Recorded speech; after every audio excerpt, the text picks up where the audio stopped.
Salam, Gələcək Bilik Birləşik efirdədir. Bugünkü mövzumuz milli irsimizin, mədəni irsimizin, bilikli gələcəyimizin formalaşmasındakı rolu olacaq.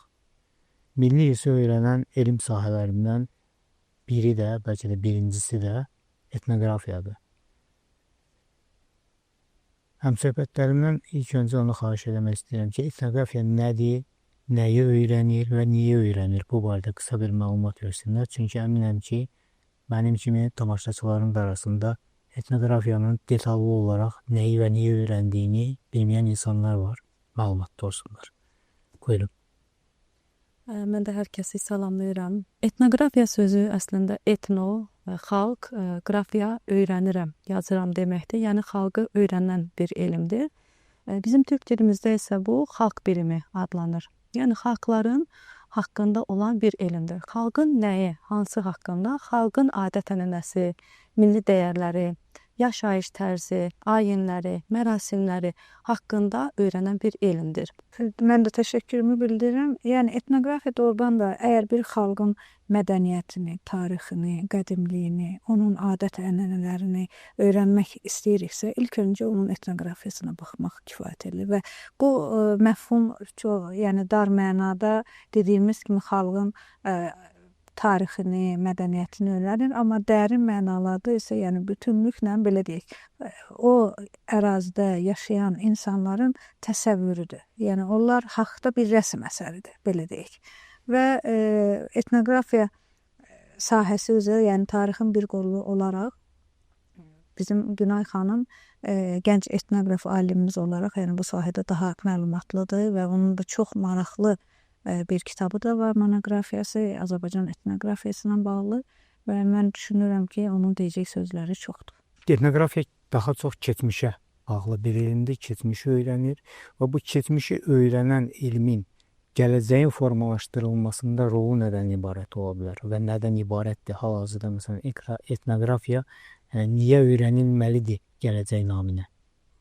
Əslində müasir dövrümüzdə qloballaşma, ondan sonra yeni çağırışlar, urbanizasiya problemləri, əhalinin şəhər mərkəzlərində toplaşması, biznes, təhsil, ticarətlə əlaqədar müxtəlif səbəblərdən, kəndlərdən, el obalarından uzaq düşməsi, müxtəlif səbəblərdən müharibə şəraitindən və ya hər hansı bir təbii şəraitlə əlaqədar olaraq iqtisadi çətinliklərdən yer dəyişmələr baş verir. Və bu yer dəyişmələr zamanı xalqların adət-ənənələri, mədəniyyətləri də yer dəyişmələr edir və bəzən də unudulur, yaddan çıxır. Və yaddan çıxan, unudulan məsələləri, adətləri bizim öyrənməyimiz və bunu yaddaşlarda saxlamaq üçün, yəni bu təbii prosesi bir qədər də bizim necə deyərik, süni şəkildə yaddaşa salmağımız yəni vacibdir. Yəni bu cəhətdən etnoqrafiyanın gələcəyə ötürülməsi ilə bağlı, yəni etnoqraflarla bərabər ictimaiyyətin, cəmiyyətlərin, hətta dövlətin belə proqramlarına ehtiyac var. Niyə biz bunu ötürmək istəyirik? Ona görə ki, bir xalqın yaşaması üçün onun milli kimliyinin yaşaması çox vacibdir. Əgər bir xalqın mədəniyyəti yaşayırsa, mütləq şəkildə o xalq özdə yaşamış olacaq. Yox, əgər xalqın kimliyi unudulub gedibsə, onun mədəniyyəti, adət-ənənəsi, hətta ən vacib olan dili əgər unudulursa, o xalq da getdikcə unudulub yaddan çıxacaq və assimiliyasiya olub gedəcək. Ona görə də mədəniyyətimizi, etnoqrafiyamızı qoruyub gələcək nəslə ötürmək çox vacib, yəni problemlərdən biridir hal-hazırda. Sözsüz ki, bu indiyə kimi əslində təbii yolla gəlib. Xalqın nəsildən nəslə, ailədən ailəyə, gələcək nəsillərə ötürülməsi hər hansı bir proqramlar şəklində olmayıb. Bu təbii gəlibdir. Dediyimiz kimi, müasir zamanda məsələn, fabriklərin, zavodların məhsulları daha önə çıxdığı üçün daha asan yollarla bu geyimlərin əldə olunması, istəyir ev əşyalarının, istəyir dediyim kimi milli geyimlərin əldə olunması sənətkarlıqların da yəni sıradan çıxmasına, azalmasına gətirib çıxarır. Yəni bunların hamısı azaldıqca ənənələr də yəni getdikcə azalmağa başlayır. Yəni biz bunu qorumaq üçün əlimizdən gələn hər bir şeyi etməliyik, həm sənətkarlığın dirçəldilməsi, həm adət-ənənələrin sözsüz ki, onların hamısını bərpa edə bilmərik. Yəni bu mürəkkəb prosesdir. təbii prosesin qarşısını ala bilmərik. Amma bunu ən azından rəqəmsallaşdırmaq, kitablarda yazmaq yolları ilə, yəni yaşatmağa çalışmalıyıq. Mədəni irsimizdir də, belə deyək də, milli mədəni irsimizin bir qolu da, yəni müxtəlif sahələri var. Eyni zamanda tarixi abidələrimizi də unutmaq olmaz. Mədəni irsimizin ən önəmli, belə deyək, hissələrindən biri də tarixi abidələrimizdir ki, hansı ki, onlar mühürlənmiş Azərbaycan tarixini, müəyyən mərhələlərini özündə daşıyır. Həmçinin həmin o abidələrdə xalqın mədəniyyəti də, tarixi də, adət-ənənələri də, hətta geyimləri də, sözləri də, məsəl üçün kitabələrdə sözlər var. Çox, məsəl üçün Azərbaycan tarixində xalqın mötəbərliyini, keçmişini, dəyərlərini göstərən. Yəni bu bildiyiniz kimi dövlətimizdə Mədəniyyət Nazirliyinin nəzdində mədəni irsin qorunması, bərpası üzrə dövlət xidməti var və bu sahədə çox böyük işlər görülür.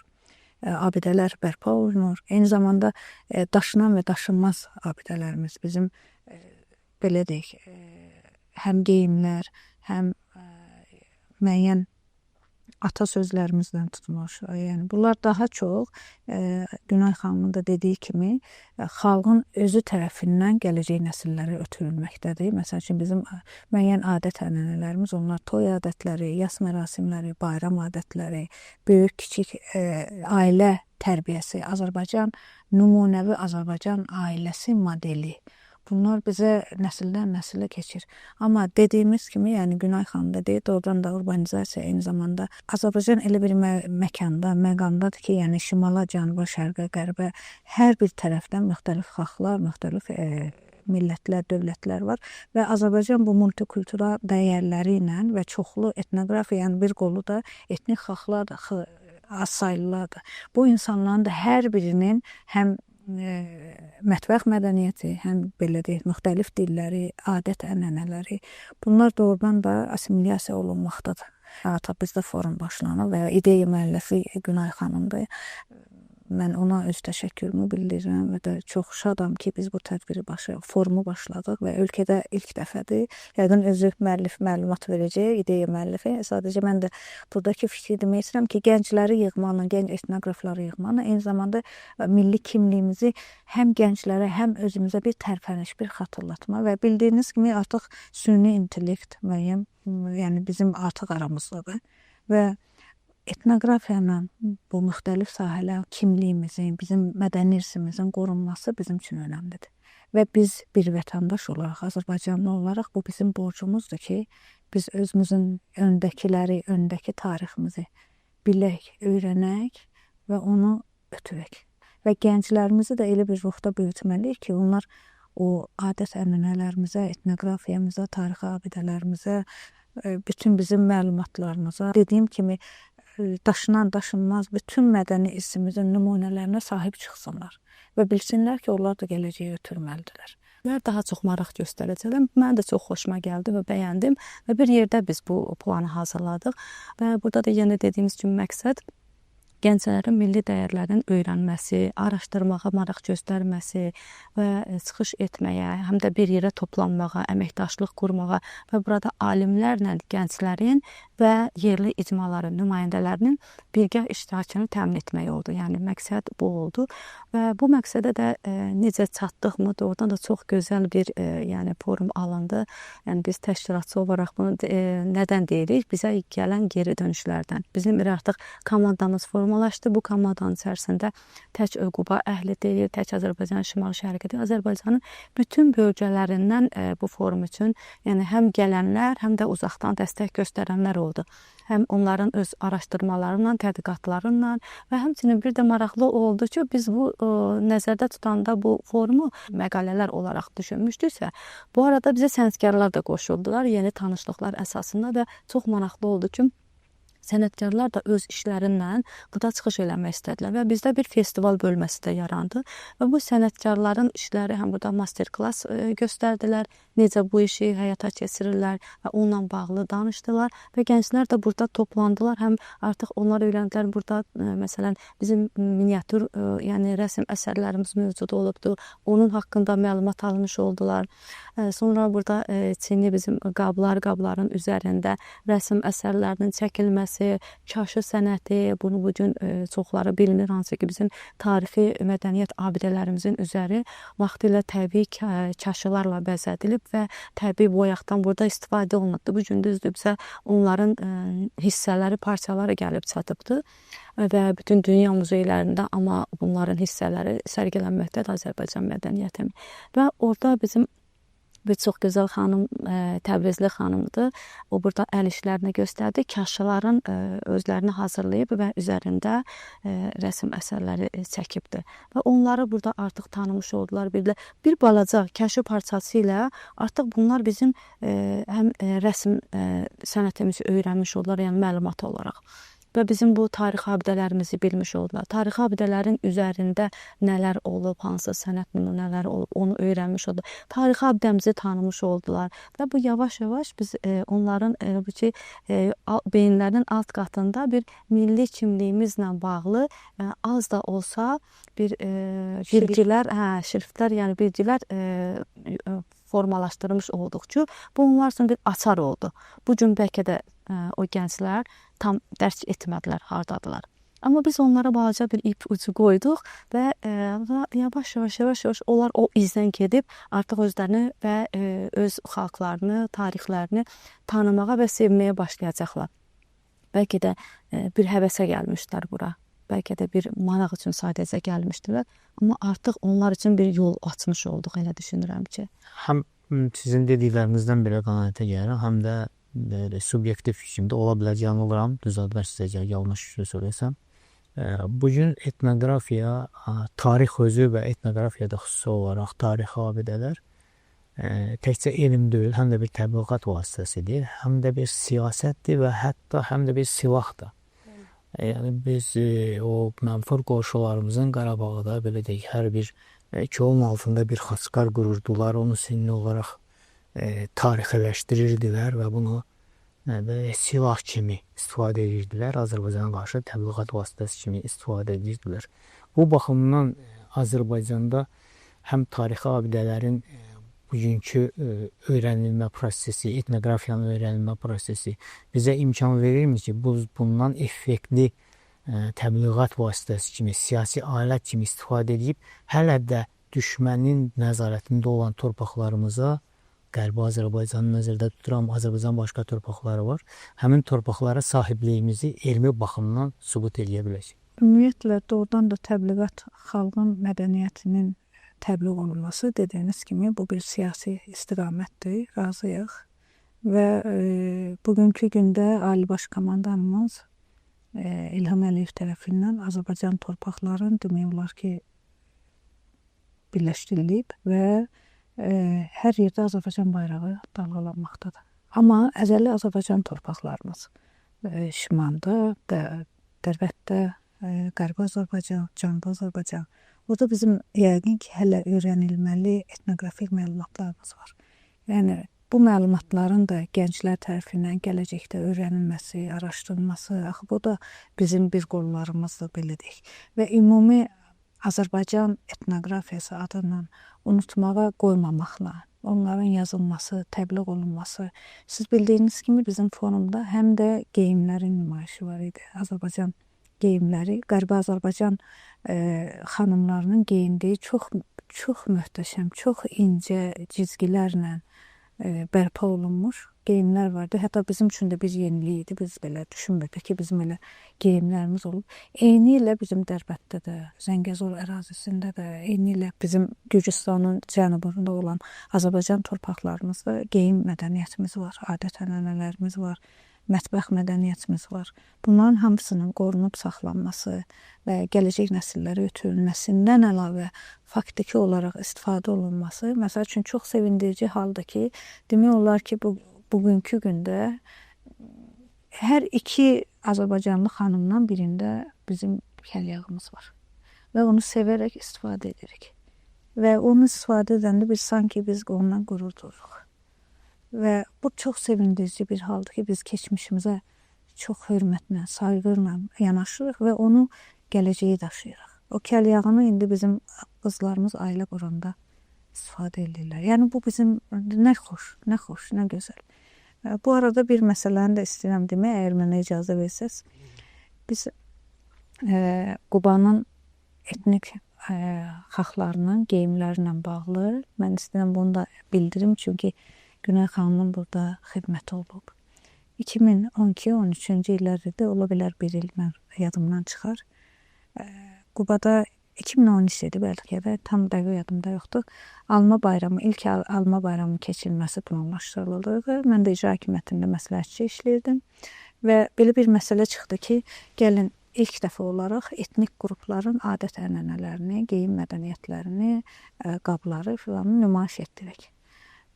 Onda geyim məsələsinə gələndə yalnız Xınalıqların, Xınalıq muzeyində orada foto var, bilirsiniz, Rus müəllif tərəfindən çəkilib. Orada Xınalıqlara aid geyim modeli var idi. Yəni onu bərpa eləmək asandır. Amma digər etnik qrupların geyimləri yox idi. Və həmin dövrdə Günay xanım da Milli Tarix Muzeyində aspirant idi. Mən də bilirdim ki, o geyimləri araşdırır. Ona müraciət elədim ki, bəlkə yəni biz tapa bilmirik, müraciət eləmişik Tarix Muzeyinə. Orada belə deyək, ekspozisiyada yoxdur. Amma ola bilər ki, fondda ola bilər, kitablarda ola bilər. Sən bizim üçün onu maraqlana bilərsənmidir? Baxaram, maraqlanaram. Və bir 3 ay sonra o mənə müraciət etdi, deyir ki, tapmışam. Və fonddan olan foto şəkilləri, məlumatları ilə bir yerdə kitabın içindən tapmışdı. 60-cı illərə aid bir köhnə kitabdan, o fond kitabından. O məlumatları şəkilləri ilə tapdı, göndərdi mənə. Və mən çox sevindik. Təsəvvür edin ki, orada yəhudilərin, tatların, ləzgilərin, milli geyimlərinin nümunələri və faktiki olaraq şəkilləri ilə bir yerdə var idi. Və həmin dövrdə icra hakimiyyəti tərəfindən Milli Rəqs Ansamblının tikiş məkanında o paltarlar bərpa olundu. Və günün bugününə kimi Quba icra hakimiyyəti tərəfindən o geyimlər nümayiş olunur. Həm də etnik qrupların nümayəndələri öz qədim geyimlərini görmüş və bilmiş oldular. Və yəni bu sahədə də Günay xanım bizim Qubamıza bir töhfə vermişdi və onu da mən təşəkkürümü bildirmək istəyirəm. Dünənki gündə də ona yaxın müxtəlif Qərbi Azərbaycanla bağlı, Qarabağla bağlı yaddan çıxmış geyim nümunələri nümayiş olundu.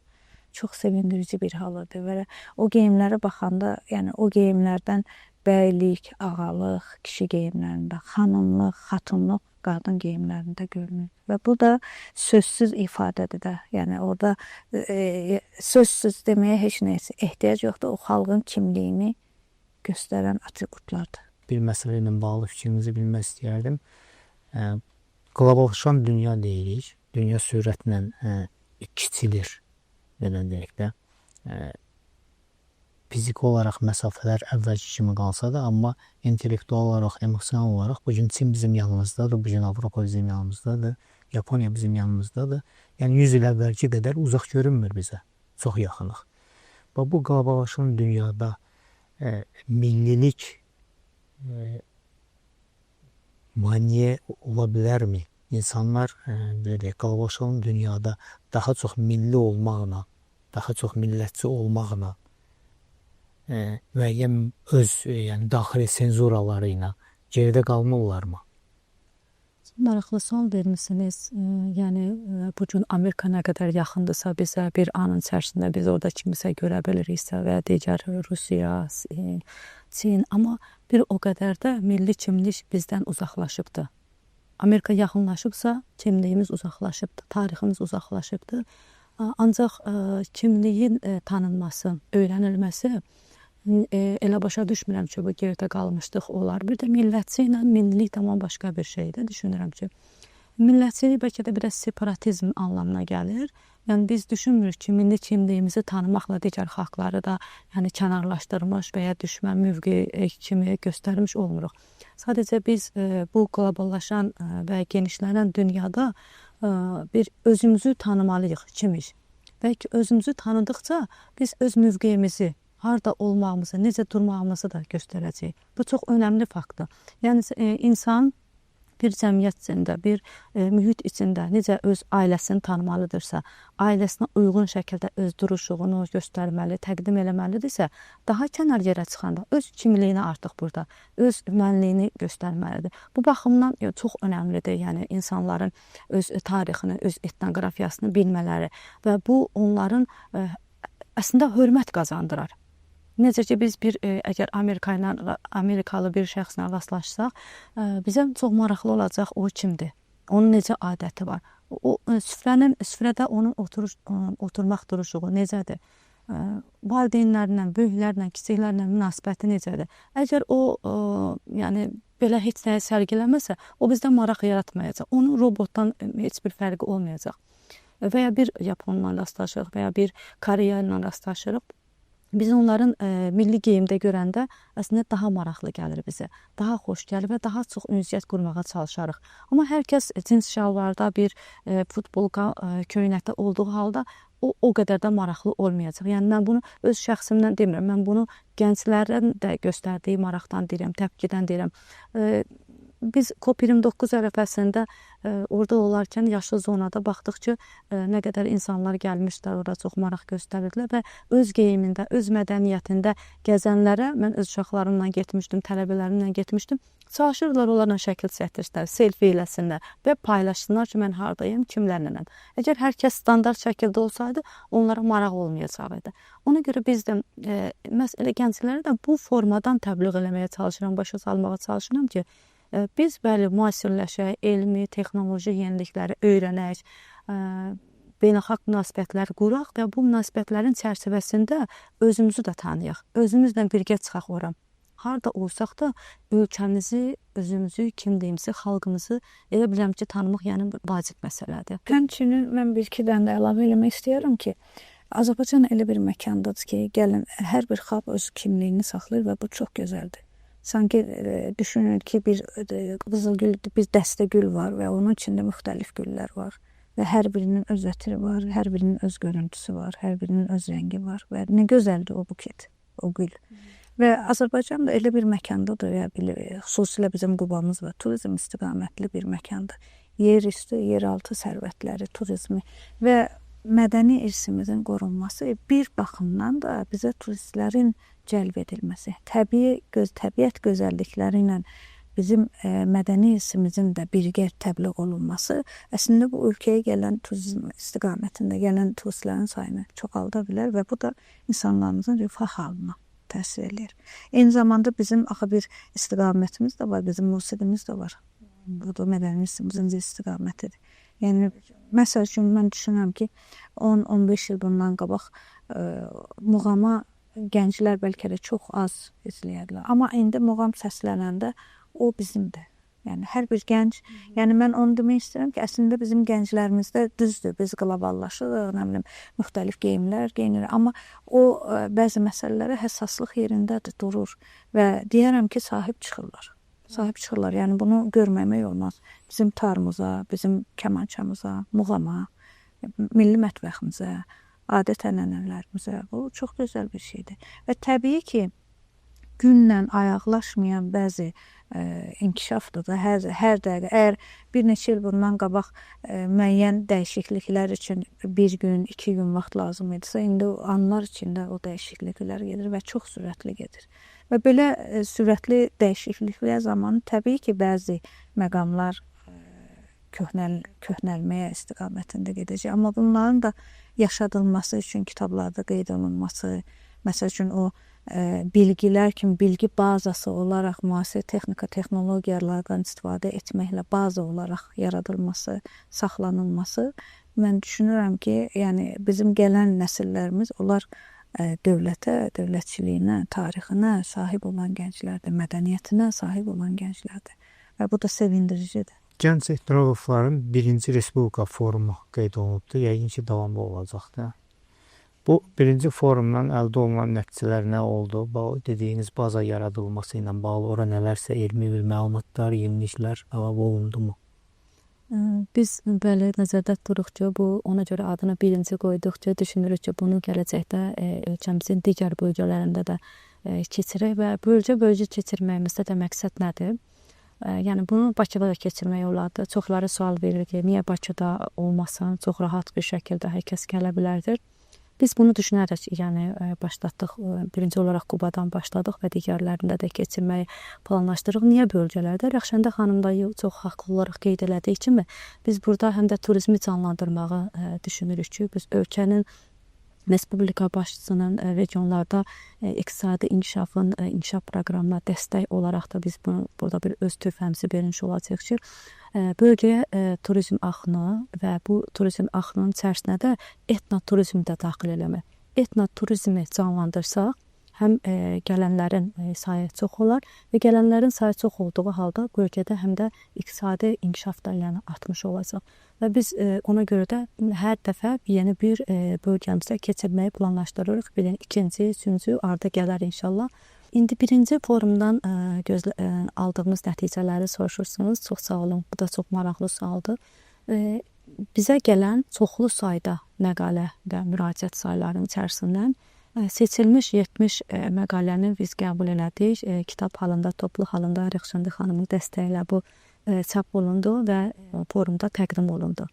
Və bu kitabda 70 məqalənin deməzdik ki, hamısı tam elmi şəkildə yazılıb. Sözsüz ki, bu gənc etnoqraflar olduğu üçün bir növ dəstək məqsədi ilə, həvəsləndiricilik məqsədi ilə bunlar nəşr olundu və bu məqalələri biz şəxsən hamısını oxuduq və oxuyanda o qədər maraqlı mövzularla rastlaşdıq ki, burada həm Quba regionunun etnik xalqlarının adət-ənənələri ilə bağlı maraqlı məqalələr var idi və bunların içərisində biz məhdudiyyət qoymamışdıq. Azərbaycanın bütün bölgəsinə aid maraqlı məqalələr oldu. Və bu məqalələrin içərisində bir neçə məqalə ümumiyyətlə mənim diqqətimi cəlb elədi. Onlardan biri də birinci kurs tələbəsinin, çox gənc bir xanımın məqaləsi idi. O da yazmamışdan öncə hətta mənimlə məsləhətləşdi. Zəng elədi ki, müəllimə belə bir mövzu var. Mən bunu yaza bilərəmmi? Əslində heç düşünməmişdim və sizin elanını görəndən sonra fikirləşdim. Artıq bu onda bir açar forması aldı. Dedi, mən özüm hazırda Bakıda Rus sektorda təhsil alıram, regionşünaslıq üzrə. Və mən uzun illər Sibirdə yaşamışam, atamın işi ilə əlaqədar olaraq. Orada doğulub ümumiyyətlə. Və orada görürdüm ki, bir qrup insanlar var ki, onlara Bakı tatarları deyirlər. Və həmişə mənə maraqlı gəlirdi. Bakı tatarları kimdir? Mən elə bilirdim ki, onlar Bakıdan gəlir. Sonra bir müddət onlarla maraqlanıb söhbət elədim. Gördüm ki, bunlar Bakıdan gəlməyiblər. Sadəcə bunlar Azərbaycanın müxtəlif bölgələrindən 1937-40-cı illərdə sürgün olunan şəxslərdilər. Onların nəsilləridir, orada qalıb davam edirlər. Və onların haqqında mən məqalə yazmaq istəyirəm, onların adət-ənənələri haqqında. Bu məni həqiqətən də o qədər tutdu ki, çox maraqlı gəldi ki, onun artıq beynində bu qalıbdır ki, bunlar kimdir və bu fürsəti də görəndə bu onu yazmaq istədi, hər kəslə paylaşmaq istədi. Məni həqiqətən o qədər təsirləndirdi. Dedim, sən yaz görüm nələr yazmaq istəyirsən. Dedim, mən rus dilində yazırsam. Dedim, yox, yaz. Nə dilində istəyirsən, yaz. Mənə yaz göndər, mən baxım. Məqaləni oxuyanda o qədər təsirləndim. Mən tarixçi, etnoqraf olduğum halda həqiqətən bu mövzu ilə rastlaşmamışdım. Baxdım ki, bizim tarixşünaslığımızda Azərbaycan daxilində, tarixşünaslıqda bu mövzu heç toxunulmayıbdı. Bu ancaq danışırıq, repressiya olundular, getdilər, ya öldülər, ya qaldılar, məlumat yoxdur, xətt kəsilibdir. Və bu qız bizə oradakı qalan nəsillərin haqqında danışır. Pəncərə açdı həqiqətən də bizim üçün. Və o daha çox rus dilli ədəbiyyatlardan, yəni oradakı ədəbiyyatlardan istifadə edir ki, hansı biz onlara çatmamışdıq indiyə kimi. Və öz müşahidələri, öz danışdırdıqları uşaq vaxtı başlayıb onlara danışdırmağa. Və onlar artıq bunun yadına düşdü və bunları başladı bir məqalə halına salmağa ki, onların adları olmayıb, soyadları olmayıb, nömrə ilə çağırıblar onlar, təsəvvür edin o insanlar. Necə acınacaqlı şəraitdə onların qalan evləri, oradakı yəni qurduqları, öz gücləri hesabına qurduqları, qəbirlərində belə nömrə yazılıb, hansı ki biz deyirik, itkindir, xəbər yoxdur. Bunlar nömrə iləndir orada. Rus arxivlərində onlar saxlanılır nömrə ilə. Və bu gün onların ümumi adları orada Bakı tatarları.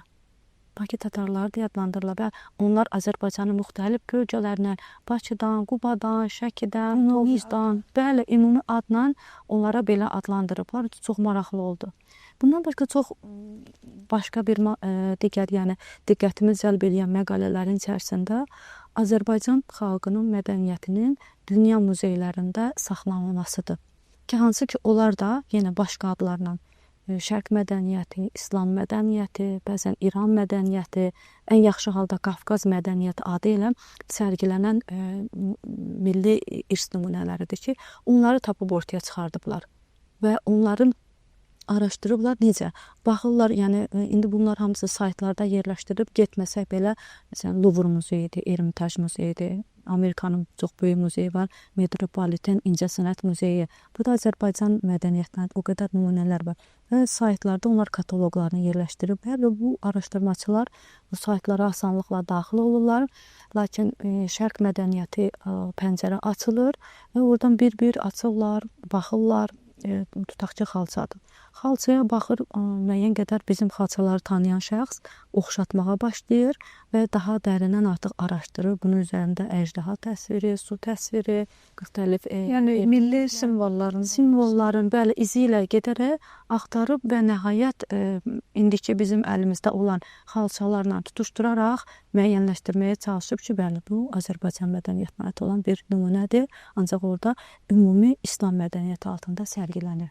Bu kimi maraqlı məqalə məsələ. Biraz mən də öz fikrimi bildirmək istəyirəm. Əslində məsələni gətirir. Yəni doğrudan da bizim o dünya muzeylərində araşdırmaçı 1-2 könüllü olaraq yox, bu mənim şəxsi fikrimdir ki, bir qrup olaraq, bir komissiya olaraq yaradılmalıdır. Hətta mən çox istəyirəm bu bir dövlət səviyyəsində yaradılsın və doğrudan da muzeylərdə bu mənada çox böyük işlər görülməlidir. Sağ olun maraqlı söhbətimizə görə. Aydın olur sizin dediklərinizdəndir ki, etnografiya tarix ümumiyyətlə və etnografiyada bir tarixə yaxın bir sahə olaraq doğrudan da çox ciddi bir məsələdir. Həm elmdir, həm təbliğat vasitəsidir, həm siyasi alətdir, həm yeri gəlində silahdır. Elmi silah, əqli silah nəzərdə tuturam. Bu baxımdan bugün bizim yaşadığımız dövrdə nə zamansa hansısa gələcək etnoqraflar tərəfindən araşdırılacaq və bəlkə də mümkündür ki, 100 il sonra bu veriliş hansısa bir rəqəmsal bir formatda, hansısa bir arxivdən çıxarılacaq və ona hansısa bir araşdırmacı baxacaq. O gələcəyin etnoqraflarına 100 il sonraya o zaman qapısı bu deyirlər. Onlara gələcəyin 100 il sonrası 2125-ci ilin etnoqraflarına hesab edək ki, baxırlar bu verilişə. Nə demək istəyərdiniz? Mən bir tarixçi olaraq yanaşacağım və bir məqamı demədim, biz soyqırım kompleksi olaraq, məkan olaraq çox həssas, müqəddəs bir məkanda bu formu təşkil elədik və bildirməliyəm ki, kompleksin əməkdaşları olaraq bizim çox güclü bir komandamız var. O əməkdaşlar hər biri ürəkdən candan çalışdılar. Belə deyək, biz bir pilot layihə həyata keçirdik. Öz kompleksin fəaliyyətindən bir qədər kənara çıxdıq, istiqamətimizi dəyişdik. Amma ümumi olaraq tarix, ümumi olaraq mədəniyyətimiz idi. Amma biz daha çox, belə deyək də, soyqırımı tarixi, deportasiyalar, repressiyalar, bu istiqamətlərdə araşdırmalar aparırıq. Və bu pilot layihə olaraq bizim üçün bir yeni pəncərə açdı. Həmçinin bizim Azərbaycan tarixinin ən həssas, acılı məqamlarını bir şuuraltı olaraq bir simvollarla gələn qonaqlara da bir ötürdük, məkan olaraq göstərdik. Və mən gələcək, belə deyək, tarixçilərə deyim, icazə versəz, Günay xanım isə etnoqraflara müraciət edər. Bizim dəyərli alimimizin, akademikimizin sözü var. Mən hər zaman onu sevərək istifadə edirəm və gələcək tarixçilərə demək istəyirəm ki, tarixinə sahib çıxan xalq məğlub edilməzdir. Sağ olun. Çox həyəcanlısı oldu həqiqətən də. Və təsəvvür elədim ki, sanki biz indi tarixin dərinliklərindəyik və bizi indi gələcək izləyir. Bu tarixən zaman-zaman baş verirdi ki, separatçı qüvvələr ölkə daxilində etniklər arasında, yəni qızışdırıcı bir məsələlər salıblar və onların arasında nifaq salıblar, sonradan yenə düzəlibdir. Bu 20-ci əsrdə dəfələrlə baş veribdir. Bu gün ölkə daxilində ölkə prezidentinin çox uğurlu siyasəti nəticəsində ölkəmizin daxilində sabitlik, əmin-amanlıq, xalqlar arasında mehriban münasibətlər var. Ola bilər gələcək zamanda hansısa proses başqa cür gedə bilər və onların arasında asanlıqla bu dağıdıcı necə deyim, toxumları səpə bilərlər və hansısa münaqişə yarana bilər. Biz bilmirik. Təxmin edirəm ki, əgər olarsa və mən həmin o şəxslərə, o xalqlara müraciət eləyərək deyərəm ki, ola bilər bu xüsusilə də bu şimal-şərq bölgəsi, cənub bölgəsində də belə həssas məsələlər var və bizim ölkəmizin Rəxşəndə xanım da dediyi kimi bir müxtəlif ətirli güllər kimi talışlar, bəzgilər, tatlar, udinlər, sonra xınalıqlılar, çoxlu sayda bəlkə adlarını unutduğum kürdlər, buduqlular, çeklilər, çoxlu sayda yəni etnik qruplarımız var, avarlar və onlar əslində birlikdə gözəldirlər. Tək-tək inanmıram ki, türklər belə, türkün özü belə əgər çoxluq təşkil etdiyi halda, türklər özü belə ayrılıqda bu gözəlliyi daşıya bilmir. Hamısı bir yerdə birgə bu gözəlliyə sahibdirlər və bu gözəlliyi qorumaq lazımdır.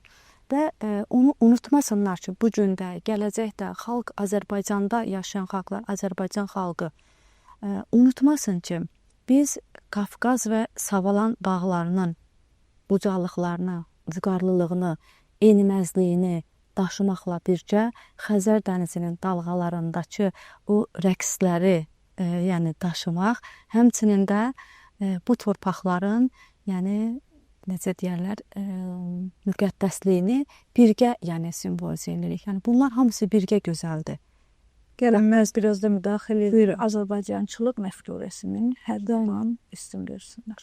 Bəli, yəni Azərbaycan xalqının formalaşmasında Qafqaz dağlarının vüqarı, Savalan dağlarının əzəməti və Xəzər dənizinin ləpələrinin rəqsləri və musiqisi birgə ahəng təşkil edir. Yəni bunlar ayrılmazdır.